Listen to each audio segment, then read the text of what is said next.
नमस्कार माझ्या शेतकरी मित्रांनो, मी विद्यासागर रावणगावे, जे एक शेतकऱ्याचा मुलगा आणि शेती ही कशी वाचली पाहिजे आणि शेतकरी कसं मोरे गेला पाहिजे या माध्यमात काम करत आहे आणि या शेतामध्ये रिझल्ट आलेला आहे ते दाखवण्याचा प्रयत्न केला आहे। आज मी या बादलगाव गावामध्ये आहे, जे औराद तालुक्यावरून औरादून 5 किलोमीटरवर आहे।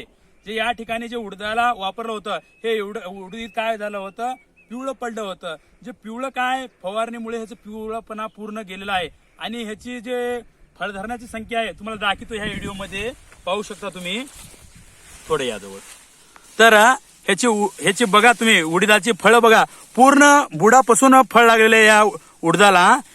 तुम्ही पाहू शकता किती फळ लागलेलं आहे याचं आणि फळाची साईज पुरा बघू शकता तुम्ही, मोठी झालेली आहे, जाड आहे। म्हणजे जेणेकरून काय होते म्हणतात तर ह्याच्यामुळे काय जे येणारे माल आहे नंतर जे राशी रात जाते त्यावेळेस मार्केटमध्ये जास्ती भाव मिळतो आणि जास्ती वजन सुद्धा येतो।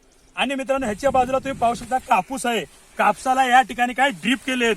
ड्रीप केल्यामुळे कापसाची तुम्ही जे पानं आहेत ती पाहू शकता, पानं किती मोठी साईज झाली आहेत आणि पानाची फुटवे किती आहेत आणि काय म्हणतात तर हाईट कशी झाली आहे। मित्रांनो इतर अनेक प्लॉटामध्ये मी व्हिजिट करतो पण अशा प्रकारचे नाही आणि ह्या जे प्लॉटवर हे काय मल्टीप्लेअरची फवारणी आणि ड्रीपमध्ये गेल्यामुळे ह्या कापसाला रोग कुण्याच प्रकारचा नाही।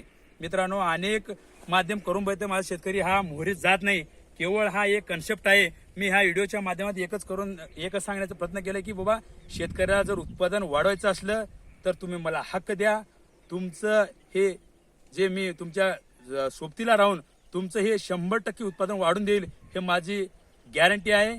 भेटूया पुढल्या व्हिडिओमध्ये। मी आपला विद्यासागर रावणगावे, धन्यवाद।